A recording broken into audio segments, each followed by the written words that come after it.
One winter's night when the cold wind blew, the engines found it hard to sleep.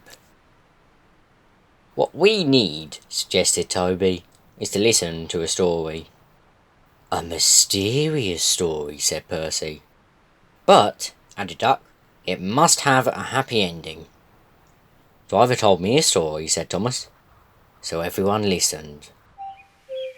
"Once upon a time," began Thomas, "there were 3 little engines who lived in their own little shed on their own little railway. Their names were Duke, Stuart, and Falcon. Duke was the oldest and named after his grace the Duke of Sodor. He was proud of this and loved to keep the little engines in order.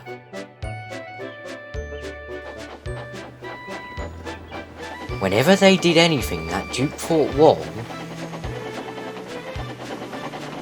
he would say, 'That would never suit his grace.'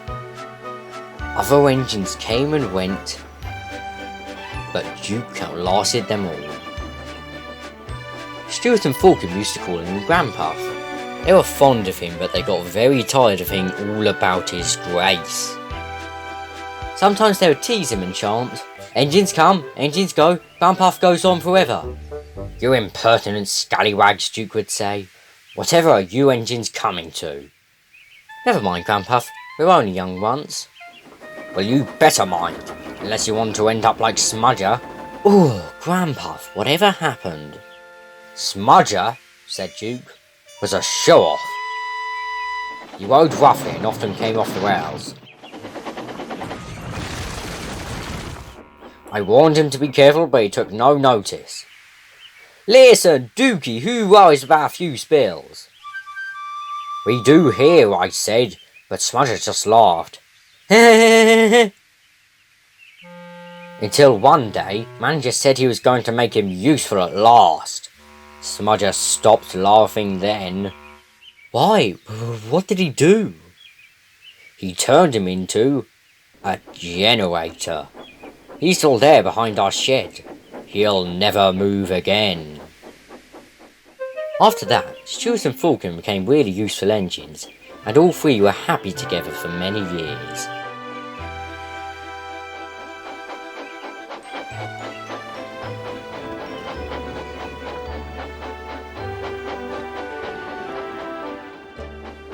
Then, hard times came. The mines in the hills closed, and the railway was closed too. People came to buy the engines. 'We'll take Stuart and Falcon.' No one wanted Duke. They thought him too old. 'Cheer up, Granpuff,' called Stuart.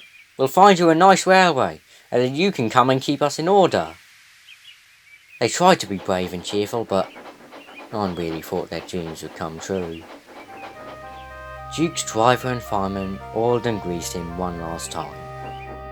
They seated him snugly and said goodbye. He had to go away and find work. Duke was alone. 'Where's his grace?' he wondered. 'It's not like him to forget me.' But his grace had been killed in the war, and the new Duke, a boy, hadn't heard of his little engine. 'Oh well,' Duke sighed. 'I'll go to sleep. It'll help pass the time.' Winter torrents washed soils from the hills. Trees and bushes grew all around. You wouldn't have known a shed was there, let alone a little engine sleeping inside. 'That's not a happy ending!' exclaimed Percy. 'Ah,' murmured Thomas sleepily. 'There will be, but they'll have to wait until next time.' But Thomas didn't have a happy ending, and wouldn't until long after winter had passed.